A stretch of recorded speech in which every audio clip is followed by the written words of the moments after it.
जय हिंद। स्वागत है आपका लर्निंग एंड रीडिंग चैनल में। तो आज हम डिस्कस करेंगे साइंस का एक और टॉपिक, आपका जो है यूनिट्स एंड मेजरमेंट्स। ये आपको topic as it is syllabus में नहीं मिलेगा, लेकिन इसके क्वेश्चंस आते हैं, आप समझ जाओगे जब हम इस टॉपिक को कवर करेंगे तो इसमें किस तरह के क्वेश्चंस पूछे जाते हैं। ठीक है, तो आपका नॉर्मली जो एक टॉपिक स्टार्ट होता है वो स्टार्ट होता है आपका भौतिक राशियों यानी कॉन्सेप्ट ऑफ फिजिकल क्वांटिटीज़। आपकी जो भी फिजिकल क्वांटिटीज़ होती हैं उसको दो तरह की आपकी क्वांटिटीज़ होती हैं। एक तो होती है आपकी ऐसी राशियां, ऐसी क्वांटिटी जिसे मापा जा सकता हो, those which can be measured और क्वांटिफाइड। मतलब आप बता सकते हो कि ये इतना है। जैसे कि फॉर एग्जांपल अगर मैं लेता हूँ टाइम, तो आप टाइम बता सकते हो कि हाँ मैंने इतना समय लिया। आप कह सकते हो 5 सेकेंड, 10 सेकेंड, मिनट और आवर्स, इसमें आप टाइम को बता सकते हो। ऐसे अगर मैं लेंथ की बात करूँ तो लेंथ भी एक ऐसी क्वांटिटी इसको मेजर किया जा सकता है। आप बता सकते हो कि इसकी लेंथ जो है 1 मीटर है, 100 मीटर है, 1 किलोमीटर है। ऐसे अगर मैं बात करूँ मास की, तो आप बता सकते हो जिसको कहते हैं हम द्रव्यमान।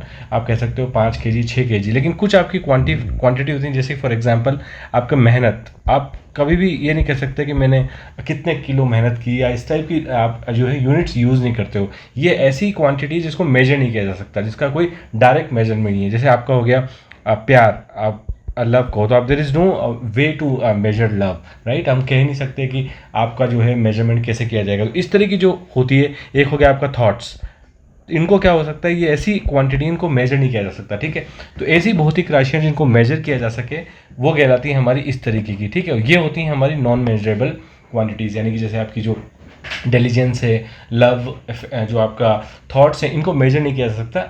इनको आप एक बता सकते हो कि हाँ आपको बहुत सारे थॉट्स आ रहे हैं, पर इसका कुछ एक पक्का मेजरमेंट नहीं है। जैसे कि हम वेट को कह सकते हैं 2 किलो, ऐसे कह नहीं सकते कि 2 थॉट्स हैं, 3 थॉट्स हैं। Thoughts have is own dimension. ठीक है, तो ये आपकी चीज़ इसमें निकल के आती है। अब आपकी जो भौतिक राशियां होती हैं उसके दो प्रकार होते हैं। एक तो होती है आपकी मूलभूत राशियां, एक होती है आपकी डिराइव्ड क्वांटिटी, व्युत्पन्न राशियां। जैसे कि आपकी मूलभूत राशि होती है, लेंथ एक आपकी मूलभूत राशि है। ठीक है, ठीक है, टाइम आपकी एक मूलभूत राशि है। लेकिन अब लेंथ और टाइम को यूज़ करके भी आप क्या कर सकते हो, राशि बना सकते हो। जैसे कि होगी वेग, आपकी वेलोसिटी। ठीक है, आपको पता होगा वेलोसिटी की यूनिट होती है मीटर पर सेकंड। तो अगर मैं इसको बताऊंगा तो ये लेंथ की हो गई, ये टाइम की हो गई। ठीक है, ये क्या है, डिराइव्ड है, ये दोनों से डिराइव्ड है। लेंथ से डिराइव्ड है और आपकी इससे डिराइव्ड है। ठीक है, तो इसलिए हम बोल देते हैं कहीं ना कहीं कि हमारी जो यूनिट्स हैं वो यूनिट्स क्या होती हैं, दो तरह की होती हैं। तो मूलभूत जो आपकी फंडामेंटल यूनिट्स होती हैं, और आपकी होती हैं डिराइव्ड यूनिट्स। नॉर्मली आपसे जो क्वेश्चन से पूछा जाता है वो आपकी मूलभूत में से ही पूछा जा सकता है और आपकी डिराइव्ड में से ही पूछा जा सकता है। अगर आपको मूलभूत राशियाँ जो भी होती हैं उनकी अगर आपको यूनिट्स, विमाएँ या उनका जो यूनिट है वो पता है, तो आप डिराइव को ऑटोमेटिकली डिराइव करके बता सकते हो। ठीक है, आपको बस फॉर्मूला ध्यान होना चाहिए कि उस पर्टिकुलर भौतिक राशि का फॉर्मूला किस तरीके का है। ठीक है, उसके बाद आपकी जो गुण होते हैं भौतिक राशियों के, वो 3 टाइप के गुण होते हैं। एक तो होता है आपका मैग्नीट्यूड, एक होती है आपकी उसकी इकाई, एक होती है आपकी उसकी डायरेक्शन। जैसे फॉर एग्जाम्पल आपका मैग्नीट्यूड होता है, जैसे कि आपने कुछ सेब खरीदे। ठीक है, तो आपने 4 सेब खरीदे। ठीक है, ये होगा उसका परिणाम। आपने कितने सेब खरीदे, 4 सेब खरीदे। लेकिन आप यहाँ को 5 केजी मैंने राइस खरीदे। ठीक है, तो 5 क्या है आपका परिणाम है, लेकिन उसकी यूनिट क्या है, केजी है। ठीक है, तो आप तब बता सकते हो 5 केजी हुआ, वो आपका कंप्लीट इन्फॉर्मेशन है।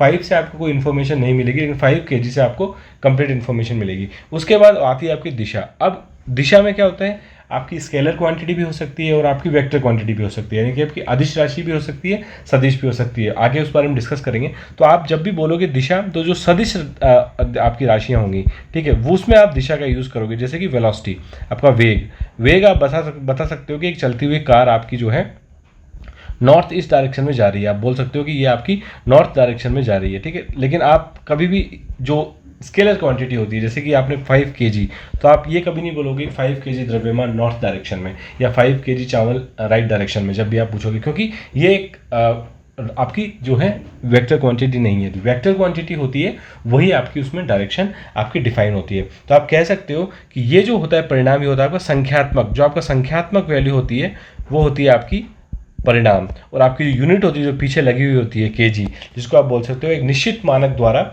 आप उस राशि का मानक परिणाम ज्ञात कर सकते हो। Definite standard by which we can quantify the magnitude. आप बता सकते हो कि ये मैग्नीट्यूड 5 क्या है, 5 केजी है, 5 किलोमीटर है, 5 सेकंड है, क्या है। ठीक है, उसके बाद डायरेक्शन आपकी होती है, इससे पता चलता है कि भौतिक राशि जो है वो किस दिशा में जा रही है। और ये केवल किसके लिए वैलिड है, ये केवल आपकी जो है वेक्टर क्वांटिटी जो होती है उनके लिए वैलिड है। और आपको मैंने पढ़ाया था, जब आपका फोर्स होता है, वेलोसिटी होती है, एक्सलेशन होता है, ये आपकी क्या वेक्टर क्वांटिटी, जिसमें आपको बिना डायरेक्शन के आप एक कंप्लीट इन्फॉर्मेशन नहीं बना पाओगे। जैसे कि अगर मैं बोलता हूँ एक कार 5 किलोमीटर पर आवर की स्पीड से जा रही है, लेकिन अगर आपको ये नहीं बताया कि आगे जा रही है कि पीछे जा रही है कि नॉर्थ में जा रही है कि ईस्ट में जा रही है, तो आपको कंप्लीट पिक्चर नहीं पता पड़ेगी उस कार की, वो क्या हो रहा है वहाँ पे, ठीक है। तो ये आपको ध्यान रखना है कि ये आपकी मूल होती हैं। उसके बाद आपकी मूलभूत राशियाँ जो होती हैं ये होती हैं, जिसमें से ये आपकी जो होती हैं फंडामेंटल यूनिट्स होती हैं। ये आपकी क्या होती हैं, फंडामेंटल यूनिट्स होती हैं, जिससे आप मोस्ट ऑफ द यूनिट्स को डिराइव कर सकते हो, लेंथ, मास और टाइम। लेकिन ये भी जो होती हैं आपकी क्या होती हैं, मूलभूत राशि में आती हैं। जैसे आपका इलेक्ट्रिक करंट एम्पियर, टेम्परेचर आपका केल्विन से दिया जाता है, अमाउंट ऑफ सब्सटेंस आपका मोल से दिया जाता है। हम कहते हैं ना, एक जो आपका केमिस्ट्री में भी ये पढ़ते हैं। और ल्यूमिनस इंटेंसिटी यानी कि आपकी प्रकाश की तीव्रता को हम कैंडेला से डिफाइन करते हैं, ठीक है। तो ये आपकी मूलभूत राशियाँ हैं। आपसे डायरेक्ट क्वेश्चन तो मेरे हिसाब से नहीं पूछा जाएगा कभी भी कि बताओ इस राशि की यूनिट क्या होती है, लेकिन जो मेन आपसे इसमें क्वेश्चन पूछा जाता है वो पूछा जाता है कि डिराइव्ड का आपसे पूछा जा सकता है। जैसे कि मैंने आपको बताया था कि इसमें अगर आप देखोगे तो कहीं भी फोर्स की कोई भी यूनिट नहीं दी गई है। तो फोर्स की अगर आप देखोगे, फोर्स बराबर जो होता है मेरा क्या होता है, मास इंटू एक्सलेशन, और आप इससे जो है आप उसकी यूनिट बना सकते हो। तो आपको एक इसकी होगी केजी, एक्सलेशन की होती है आपकी मीटर पर सेकेंड स्क्वायर, तो इसकी यूनिट की कितनी बन जाएगी, केजी इंटू मीटर पर सेकेंड स्क्वायर। तो आप इसको डिराइव कर सकते हो। तो आपको फंडामेंटल यूनिट जो होती हैं वो पता होनी चाहिए, उससे आप जो है डिराइव कर सकते हो किसी भी क्वांटिटी की यूनिट, ठीक है। उसके बाद आपकी बात आती है इसके बाद आपकी बात आती है भौतिक राशियों को मापने के तरीके। जो आपकी स्टैंडर्ड साइंस है उसमें 3 तरह से आपकी राशियों को नापा जाता है। एक होती है आपकी सीजीएस, जिसको बोलते हैं हम सेंटीमीटर ग्राम इन सेकंड। आपका सीजीएस का मतलब होता है, सी से आपका होता है सेंटीमीटर, ग्राम से होता है आपका, जी से होता है आपका ग्राम, और एस से होता है आपका सेकंड, ठीक है। ये होता है सीजीएस पद्धति। उसके बाद होती है आपकी एफपीएस पद्धति, जिसमें आपका आता है फुट, आपका पाउंड, और ये होता है आपका सेकंड। ये आपकी नॉर्मली जो है यूके में, यूरोप साइड में एफपीएस पद्धति यूज होती है। उसके बाद आता है एमकेएस पद्धति, जिसको कहते हैं मीटर, किलोग्राम और सेकंड। ये जो होती है स्टैंडर्ड हमारे इंडिया में ये पद्धति यूज़ की जाती है, जिसको हम एसआई यूनिट भी बोल देते हैं, ठीक है। तो एमकेएस पद्धति जो होती है वो एसआई यूनिट को बोल देते हैं। ये एसआई एक स्टैंडर्ड आपका जो अथॉरिटी है जो इसको स्वीकृत किया हुआ है एमकेएस को, ठीक है। तो अगर देखोगे यहाँ पे जो पद्धति है वो ये आपकी क्या है, जो फंडामेंटल यूनिट्स हैं उन्हीं को मेजर कर रही है। ये आपकी डिस्टेंस को, वेट को, ये टाइम को, ये डिस्टेंस को, वेट को, टाइम को, या डिस्टेंस, वेट और टाइम को, फंडामेंटल यूनिट्स को मेजर कर रहे हैं हम, लेकिन डिफरेंट पद्धति है, ठीक है। आपका जो इसमें जो इंपॉर्टेंट क्वेश्चन बनता है वो आपका सीजीएस पद्धति और एमकेएस पद्धति में बनता है। इसमें आपको रिलेशन पता होना चाहिए। पहली बात तो किसी भी जो इंपॉर्टेंट राशियाँ हैं उनके आपको यूनिट्स पता होना चाहिए दोनों पद्धति में, सीजीएस में और एमकेएस में। और कई बार आपको कन्वर्जन भी पूछ लिया जाता है, तो आपको कन्वर्जन फैक्टर भी पता होना चाहिए, जो मैं आपको डिटेल में नीचे बताऊंगा, ठीक है। उसके बाद आपकी जो चीज़ आती है ये आपका एसआई सिस्टम, आपको बता दिया इंटरनेशनल सिस्टम ऑफ यूनिट, इसका फुल फॉर्म है। 1960 में इसका जो है इसको मापन को अपनाया गया था, जो एमकेएस पद्धति पर आधारित है। जैसे मैंने आपको बताया एमकेएस कुछ भी नहीं आपका मीटर, केजी एंड सेकेंड, ठीक है। ये है मीटर, किलोग्राम एंड सेकेंड। इसमें आपकी 7 बेस यूनिट को अपनाया गया है। मुख्यालय इसका फ्रांस में। बेस यूनिट्स यानी कि जो मैंने आपको बताया था यहाँ पे जो ये है, ये आपकी 7 बेस यूनिट्स है, इसमें से 3 जो हैं फंडामेंटल यूनिट्स हैं, ठीक है। उसके बाद हम आते हैं, अब एक एक यूनिट को अगर हम समझने की कोशिश करें तो मैं आपको समझाता हूँ। देखो लेंथ क्या होती है, फंडामेंटल यूनिट्स की एटलीस्ट बात करें। लेंथ क्या होती है, किसी वस्तु की सीमा का मापन करती है। यानी कि आपको ये बताना है कि इसे मीटर में व्यक्त किया जाता है, यानी कि आपको बताना है कि ये पर्टिकुलर चीज़ कितनी लंबी है, तो आपको उसके लिए लेंथ का ही आप यूज़ कर सकते हो, ठीक है। तो आप बता सकते हो कि ये चीज़ 1 सेंटीमीटर लंबी है, या 10 सेंटीमीटर लंबी है, या कितनी लंबी है। या फिर अगर कोई व्हीकल या फिर कोई भी ऑब्जेक्ट आपका एक स्थान से दूसरे स्थान पे जाता है, तो कितनी उसने दूरी तय की उसको आप लेंथ से ही बता सकते हो, ठीक है। एक आपका जो इसकी यूनिट होती है ये बहुत इंपॉर्टेंट आपका बन जाता है नॉर्मल प्रकाश वर्ष। प्रकाश द्वारा एक वर्ष में तय की गई दूरी। नॉर्मली आपका अगर आप इसको पढ़ोगे तो ये आपको ऐसा लगता है कि ये आपकी टाइम की यूनिट हो सकती है, लेकिन ऐसा नहीं है। टाइम की यूनिट नहीं होती, प्रकाश वर्ष डिस्टेंस की यूनिट होती है। नॉर्मली ऐसा देखा जाता है कि जो बड़े एस्ट्रोनॉमिकल डिस्टेंसेस होती हैं, जैसे कि फॉर एग्जांपल आपका सन और अर्थ के बीच की डिस्टेंस, या फिर यूनिवर्स में आपके जो प्लैनेट्स के बीच की डिस्टेंस, इनको क्या है किलोमीटर मीटर में नहीं नापा जाता है। इनको किस तरह से मापा जाता है, इनको प्रकाश वर्ष की उसमें नापा जाता है। तो इसको कहते हैं कि अगर एक ऑब्जेक्ट, जैसे मैं अगर सिंपल से एक बना दूँ, एक ऑब्जेक्ट यहाँ पर है, एक ऑब्जेक्ट यहाँ पर है, अगर यहाँ से अगर लाइट एमिट होती है, आपको पता है लाइट की एक स्पीड होती है, ठीक है, 3 × 10⁸ मीटर पर सेकेंड। अगर लाइट की स्पीड से यहाँ से कोई चीज़ जाती है और इसको लाइट को पहुँचने में यहाँ पर अगर टाइम लगता है तो उसको बोल देते हैं, अगर हम क्या बोल देते हैं, एक वर्ष में अगर यहाँ पहुँचती है तो हम कह देते हैं इनकी दोनों के बीच की दूरी कितनी है, 1 लाइट ईयर है। अगर 2 वर्ष लगते हैं तो 2 लाइट ईयर। ऐसे तरीके से हम डिस्टेंस को मेजर कर सकते हैं। तो ये भी एक तरीका होता है। तो ये एक इंपॉर्टेंट है, आपको ये ध्यान रखना है। आपसे पूछा जा सकता है कि जो प्रकाश वर्ष जो है किसकी यूनिट मानी जाती है। नॉर्मली इसमें कन्फ्यूजन रहता है क्योंकि इसमें ईयर यूज़ होता है तो आप टाइम लगा देते हो, लेकिन आपको ध्यान रखना है कि ये आपकी डिस्टेंस की यूनिट है।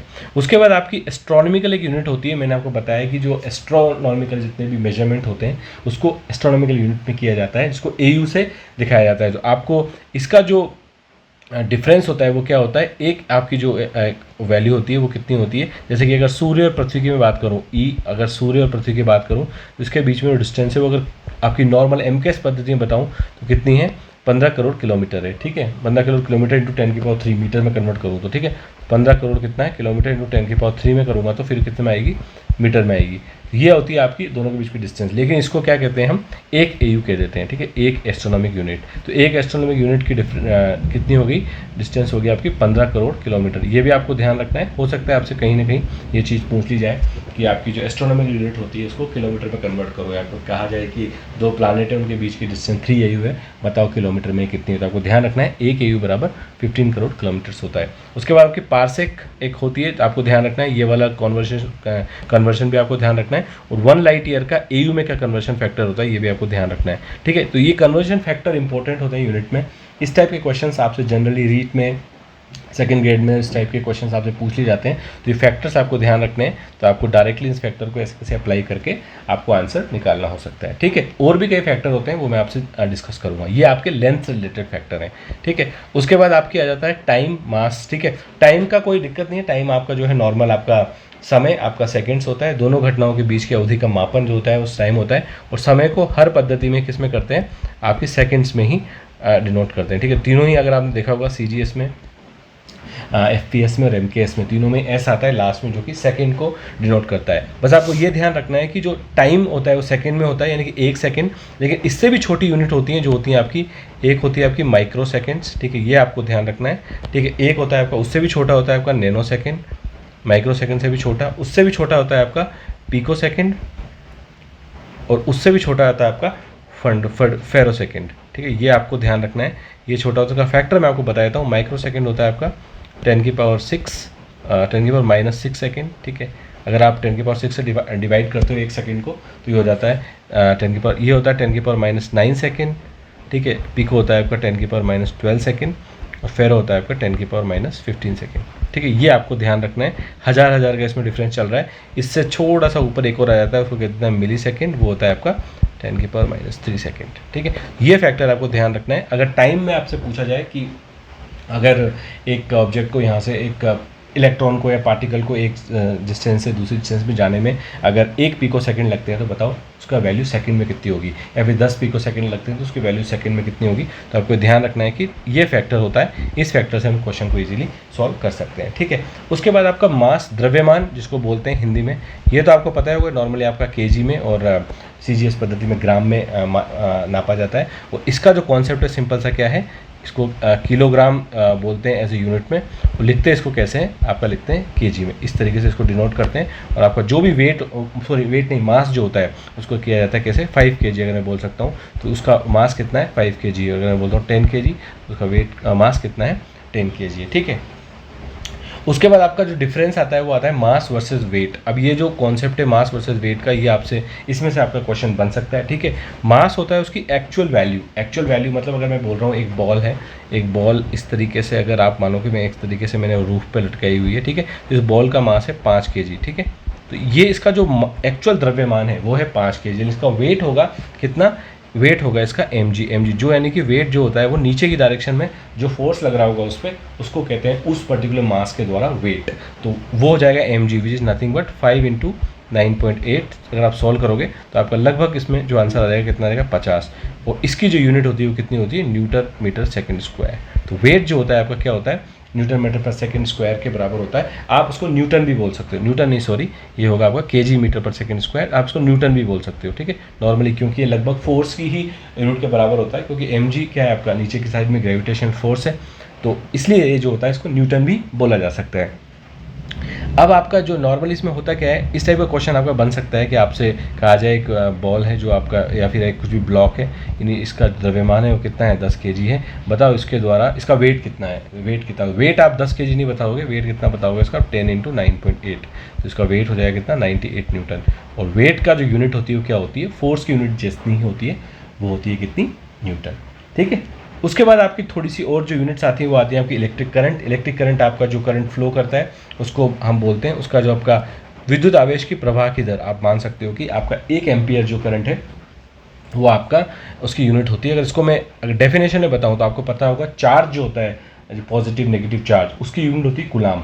ठीक है, तो अगर मैं कहूँ 1 एम्पियर की अगर मैं डेफिनेशन बताऊँ आपको, 1 एम्पियर की डेफिनेशन है कि 1 कूलाम चार्ज को 1 सेकंड में फ्लो करने में जितना, जो 1 सेकंड में जितना चार्ज फ्लो होगा उसको कह देते हैं हम कितना, एम्पियर। क्योंकि यह क्या है, विद्युत आवेश की प्रवाह की दर ही तो है। तो अगर मानता हूँ मैं एक चार्ज ए पॉइंट से यहाँ बी पॉइंट पर 1 कूलाम चार्ज, अगर 1 कूलाम चार्ज 1 सेकंड में पहुँच रहा है तो वो क्या है, आपका यूनिट है। तो डेफिनेशन में इसको बोलूँ तो हो जाएगा flow of 1 coulomb of charge, 1 coulomb of charge electricity, इतनी इलेक्ट्रिसिटी इन 1 सेकेंड। ठीक है, ये आपकी क्या हो जाएगी, एम्पियर की डेफिनेशन हो जाएगी। ठीक है, तो ये क्वेश्चन भी आपसे पूछा जा सकता है, आपको डेफिनेशन दे दी जाए क्वेश्चन में कि 1 कूलाम चार्ज को 1 सेकंड में जो फ्लो होता है, तो बताओ इसकी आवेश की प्रवाह की दर कितनी है, तो कितनी हो जाएगी, 1 एम्पियर हो जाएगी। उसके बाद आपका होता है तापमान। तापमान का आपको थोड़ा सा ध्यान रखना है कि तापमान जो होता है उसकी यूनिट तो होती है केल्विन। ठीक है, लेकिन आपको इसको जो मापने का तरीका होता है, वैसे जो हमने हीट का चैप्टर पढ़ेंगे या शायद हो चुका है उसका वीडियो, तो आपने उसमें हमने डिटेल में टेम्परेचर के बारे में पढ़ा है। यहाँ पे अपना यही है कि आपको जो टेम्परेचर है नॉर्मली केल्विन इसकी यूनिट होती है, लेकिन आप इसको सेल्सियस, सेंटीग्रेड स्केल पे, फ़ारेनहाइट स्केल पे, इन पे भी आप इनको मेजर करते हो। ठीक है, तो आपका इनका कन्वर्शन आपको ध्यान रखना है। इनका कन्वर्शन का मैं एक फॉर्मूला आपको बता देता हूँ, Celsius -0 divided by 100 equal to Fahrenheit divided by 32 into divide by 100। और एक होता है आपका रेडियस, रेंडिगेट में भी इसको किया जाता है R-0 डिवाइडेड बाई 80। ठीक है, ये आपका रिलेशनशिप होता है, ये आपको ध्यान रखना है। ये आपका यूज़फुल होगा अगर आपको कहीं ना कहीं ऐसा क्वेश्चन आ गया आपसे सेल्सियस में या सेंटीग्रेड में आपको टेम्परेचर दिया है, उसको आपको केल्विन में कन्वर्ट करना है, तो आपको क्या करना पड़ेगा, इस फॉर्मूले से आप उसको अप्लाई करोगे तो आपका जो है आंसर उसमें निकल के आ जाएगा। ठीक है, और इक्वल टू केल्विन में होता है K-273 डिवाइडेड बाई 100। ठीक है, तो ये 3 यूनिट हो गई, सेंटीग्रेड, फ़ारेनहाइट और आपका केल्विन। ठीक है, चारों में आप करोगे तो जो भी होगा, आपको जो भी कन्वर्शन पूछा हो, फ़ारेनहाइट को केल्विन में कन्वर्ट किया हो तो आपको इसको बराबर कर देना है। अगर सेंटीग्रेड सेल्सियस में और केल्विन में पूछा हो तो आपको इसके बराबर कर देना है। ठीक है, एक चीज़ आपको इसमें फैक्ट और याद रखना है कि किसी भी आपका जो बॉडी होती है उसका मिनिमम टेम्परेचर कितना हो सकता है, 273 सेंटीग्रेड हो सकता है, यानी कि 0 केल्विन आपका हो सकता है, इससे कम आपका टेम्परेचर नहीं हो सकता। ये भी क्वेश्चन आपसे पूछा जा सकता है कभी ना कभी। और मुझे जहाँ तक ध्यान है, रीड में क्वेश्चन पूछा भी गया है कि आपका जो मिनिमम टेम्परेचर कितना हो सकता है किसी बॉडी का, या निम्न में से कौन सा मिनिमम टेम्परेचर नहीं है, तो ये आपको क्वेश्चन पूछा जा सकता है। तो फैक्ट के तौर पे आपको ध्यान रखना है, किसी भी बॉडी का मिनिमम कूल आप उस बॉडी को कितना कर सकते हो, -273 डिग्री सेंटीग्रेड तक ही कर सकते हो। ठीक है, ये बात आपको ध्यान रखनी है। ठीक है, तो ये फैक्टर से आप निकाल सकते हो, इस फैक्टर से आप कोई भी, आपको ये जनरलाइज है, कोई भी आपको क्वेश्चन इस फैक्टर से आप सॉल्व कर सकते हो। उसके बाद बात आती है आपका टेम्परेचर, ये नॉर्मल हो गया टेम्परेचर। और अगर इसको देखूं हीट में, अगर देखूं तो हीट हमने चैप्टर पढ़ा था, तो अगर टेम्परेचर और हीट में कन्फ्यूजन होता है थोड़ा सा कि हीट क्या है, heat is a form of energy. ठीक है, हीट आपकी जो है फॉर्म ऑफ एनर्जी है, तो इसमें आपको कन्फ्यूज़ नहीं होना है। टेम्परेचर जो है अगर बताओ तो ये आपका जो है क्वांटिटिव मेजरमेंट है, आप बता सकते हो किसी बॉडी को टच करके कि इसमें जो आपका ये टेम्परेचर कितना है, गर्म कितनी है, ठंडी कितनी है, ये चीज़ आप बता सकते हो। ये एनर्जी नहीं है, ये केवल बेस यूनिट है, उसका मात्रक क्या होता है, केल्विन होता है। लेकिन अगर आप हीट की बात करो तो ये क्या है, क्वालिटेटिव मेजरमेंट है, ये बॉडी कितनी हीट निकाल सकती है, यानी कि ऑब्वियसली रिलेटेड टेम्परेचर से ही, लेकिन इसको जो आप डायरेक्टली नहीं बता सकते कि बॉडी कितनी हीट है, इस बॉडी में कितनी हीट है, आप ये चीज़ नहीं बता सकते। इस वस्तु से क्या है, किसी गर्म या ठंडे होने का पता नहीं चलता है। गर्म और ठंडा अगर आपको पता लगाना है तो आपको उसका टेम्परेचर पता लगाना होगा, तभी आप कह सकते हो कि पर्टिकुलर ऑब्जेक्ट ठंडा है या गर्म है। ये एक फॉर्म ऑफ एनर्जी है, मैंने आपको बताया। तो इसकी यूनिट जो है आपकी किस में आती है, जूल में आती है। जो आपकी एनर्जी की यूनिट होती है वही आपकी यूनिट इसमें आती है, ठीक है। अब आपसे इसमें कई क्वेश्चन में पूछा जाता है, कई बार क्वेश्चन बन जाता है कि अगर किसी पदार्थ को तोड़ते हैं तो उसका क्या होता है। नॉर्मली जो आपकी बेसिक यूनिट्स होती हैं, लाइक आपका तापमान, घनत्व, कठोरता, ये कहीं भी चेंज नहीं होती है, लेकिन आपका द्रव्यमान चेंज हो जाएगा, आयतन चेंज हो जाएगा और force required to move change हो जाएगा। यानी कि अगर एक बॉडी है, उस बॉडी को आप डिफरेंट पार्ट में तोड़ते हो तो क्या होगा, उसका आपका जो है उसको जो फोर्स रिक्वायर्ड होगा उसको मूव करने के लिए वो आपका चेंज हो जाएगा, ठीक है। तो ये आपको ध्यान रखना है, ये चीज़ आपको ध्यान रखनी है। तापमान चेंज नहीं होगा, घनत्व उसका चेंज नहीं होगा और आपकी उसकी जो हार्डनेस होगी वो चेंज नहीं होगी। ये क्वेश्चन आपसे पूछा सकता है कि अगर एक ऑब्जेक्ट को 3 भागों में तोड़ा जाता है, बताओ निम्न में से कौन सा जो है इसकी प्रॉपर्टी चेंज होगी। तो आपको ध्यान रखना है, ये नो चेंज में जाएंगे और ये आपके द्रव्यमान में कोई चेंज इसमें नहीं होता है, ठीक है। उसके बाद एक बार आपकी जो इंपॉर्टेंट क्वांटिटीज़ हैं उनका मैं आपको कन्वर्जन फैक्टर बता देता हूँ, एसआई में और सीजीएस में इनको कन्वर्ट कैसे किया जाता है। तो आपको इससे आइडिया लग जाएगा कि आपका जो है किस तरीके से इसकी आगे आपकी चीज़ होती है, ठीक है। अब मास तो हमने डिस्कस कर ही लिया है। अब इसमें सिंपल सी बात करें तो आपका केजीएस होता है किसमें, आपका एसआई यूनिट्स होती है, यानी कि एसआई यूनिट्स कह दूं या फिर मैं एमकेएस पद्धति कह दूं, ठीक है। इसको नॉर्मली एसआई यूनिट इसलिए बोलते हैं क्योंकि इसका जो स्टैंडर्ड है, इंस्टीट्यूट ऑफ जो आपका फ्रांस में इसका हेडक्वार्टर है, उसके द्वारा इसको मान्यता प्राप्त है, इसलिए इसको एसआई यूनिट भी बोल देते हैं। लेकिन पद्धति कौन सी है, ये एमकेएस पद्धति है, ठीक है। तो मास का आपका होता है केजी और यहाँ होता है आपका क्या, ग्राम, ठीक है। और कन्वर्जन फैक्टर आपका होता है, इसमें आपको ध्यान रखना है कि कन्वर्जन फैक्टर आपका कितना होता है। इसमें कन्वर्जन फैक्टर होता है आपका 1 kg आपका बराबर होता है कितना, 1 kg बराबर होता है 10⁻³ ग्राम के, ठीक है। ये फैक्टर आपको ध्यान रखना है, यही आपके लिए बहुत इंपॉर्टेंट है। आपसे क्वेश्चन पूछा जाएगा तो यही पूछा जाएगा कि कन्वर्ट करो, ठीक है। यूनिट ऑफ मेजरमेंट्स में से ज़्यादातर चांसेस हैं आपको इस पर्टिकुलर स्लाइड जो मैं आपको डिस्कस कर रहा हूँ इसी में से क्वेश्चन आने के, ठीक है। तो ये चीज़ आपको ध्यान रखनी है। उसके बाद आपका आता है डिस्टेंस। डिस्टेंस एसआई यूनिट्स में मैंने आपको बताया था, एसआई यूनिट्स में इसको बोलते हैं मीटर, ठीक है। मीटर एम से डिनोट करते हैं और होता क्या, मीटर। सीजीएस पद्धति में इसको करते हैं सेंटीमीटर, सीएम से डिनोट करते हैं। और फिर से वही आपकी जो डिफरेंस होती है वो होती है 1 मीटर बराबर 10⁻² सेंटीमीटर। ये आपका कन्वर्शन फैक्टर होता है जब आप एसआई से सीजीएस में कन्वर्ट करते हो।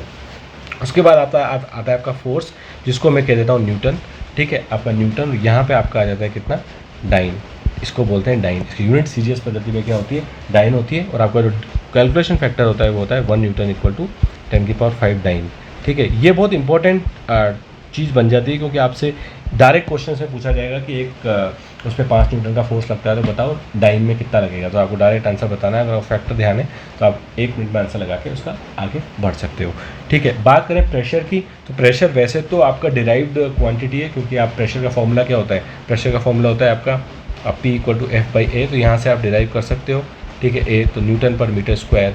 लेकिन इसका जो साइंटिस्ट थे उनके आधार पे भी इसका रखा गया है ऐसा यूनिट, जो मैं आपको बताता हूँ वो होती है कितनी, वो होती है पास्कल, ठीक है। तो इसकी यूनिट क्या होती है, पास्कल, नॉर्मली पास्कल ही बोलते हैं। और सीजीएस में आपकी इसकी यूनिट बोलते हैं बार। और इसमें जो आपका रिलेशन होता है पास्कल और बार में, वो होता है आपका 1 पास्कल बराबर होता है 10⁻⁻5 बार। ये भी आपको ध्यान रखना है, ये भी आपके काम आ सकती है चीज़। उसके बाद बात करें एनर्जी। एनर्जी में आपका जो ये वाली यूनिट होती है उसको बोलते हैं हम जूल, जो कि ऐसा यूनिट होती है। यहाँ होती है इसको बोलते हैं अर्ग, ये आपको ध्यान रखना है। ERG ये आपकी सीजीएस यूनिट होती है, ठीक है। और यहाँ जो रिलेशन होता है आपका 1 जूल में बराबर होता है 10⁻7 ERG। ये चीज़ भी आपको बिल्कुल ध्यान रखनी है।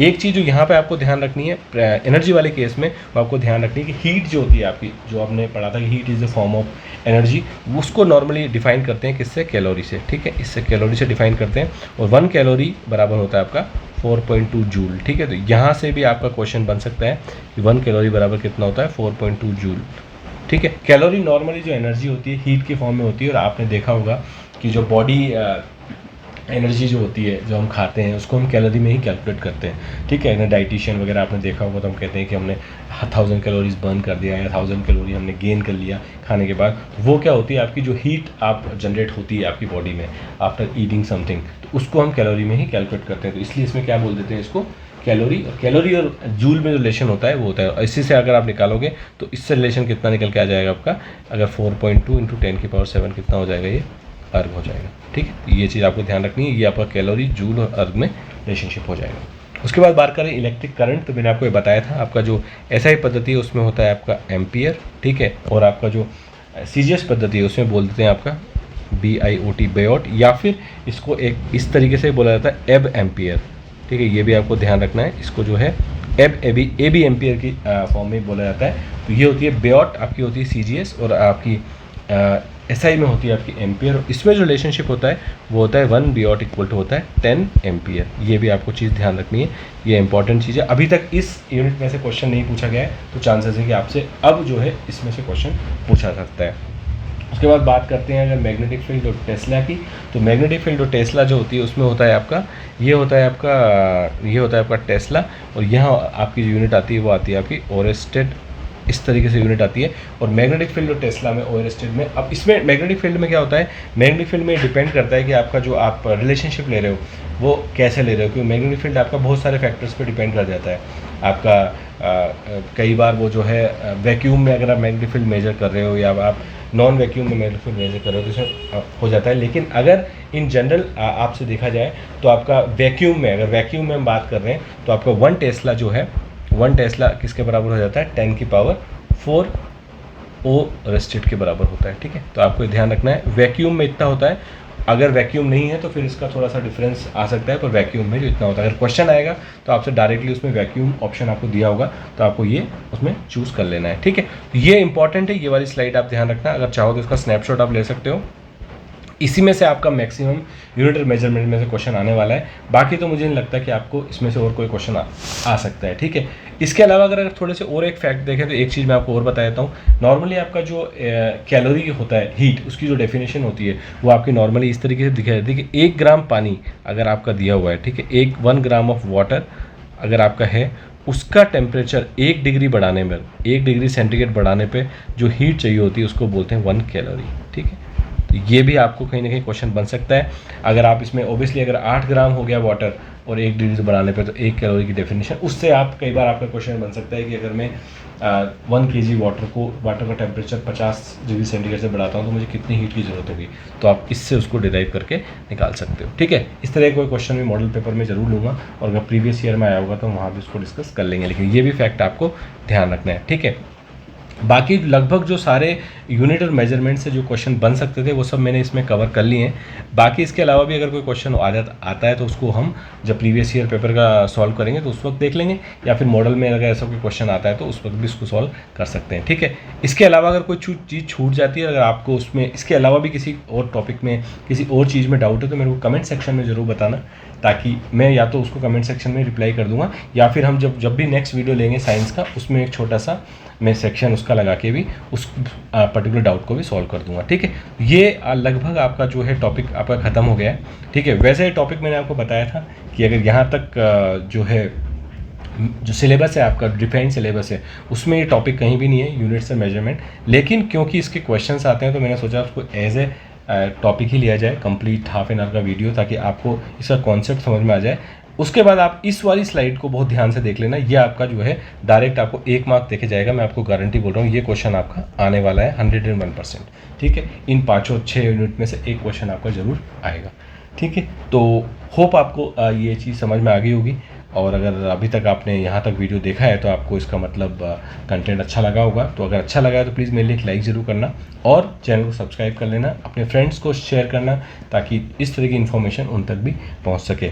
और आपको इसके अलावा कोई भी और डाउट है, किसी पर्टिकुलर साइंस में किसी पर्टिकुलर टॉपिक में डाउट है जो हम कवर नहीं कर पाए हैं अपने कोर्स के दौरान, आप मेरे को कमेंट सेक्शन में ज़रूर बताना, ताकि मैं उसको एज ए मिसलेनियस फिर एक वीडियो बना के उस टॉपिक को, उन सारे टॉपिक्स को डिस्कस करूँगा। ठीक है, तो फिलहाल सिलेबस तो हमारा चल ही रहा है। इसके बाद हम लेंगे हमारा हीट वाला टॉपिक, जो हमारा लगभग, उसके बाद लाइट, साउंड और इलेक्ट्रिक और मैग्नेटिक फील्ड, उसके बाद हमारा जो साइंस वाला पार्ट है और फिजिक्स वाला पार्ट है वो ख़त्म हो जाएगा, फिर हम केमिस्ट्री स्टार्ट करेंगे। ठीक है, तो इस वीडियो में फिलहाल इतना ही, मिलेंगे नेक्स्ट वीडियो में। धन्यवाद, जय हिंद।